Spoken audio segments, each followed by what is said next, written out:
Allah sebut dalam Quran, sesungguhnya mereka-mereka yang ucap Tuhan kami Allah, mereka-mereka yang sebut beriktikad la ilaha illallah, kemudian mereka istiqamah menjalani kehidupan seharian mereka dengan iman, dengan ibadat yang Nabi suruh sampai akhir hayat, istiqamah.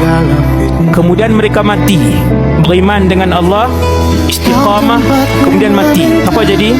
Para malaikat rahmat turun ramai-ramai. Subhanallah. Para malaikat rahmat turun ramai-ramai. Alla takhafu, jangan takut. Malaikat ada takut. Ini alam, ini nama dia alam akhirat. Kamu datang ni, sekejap kita pergi barzakh, tapi jangan takut, kami ada. Jangan takut, Allah jaga kamu, Allah jaga ahli keluarga kamu.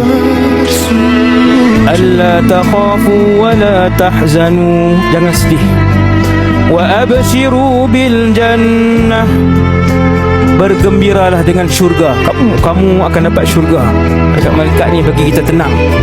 Allati kuntum tu'adun, yang telah dijanjikan kepada kamu.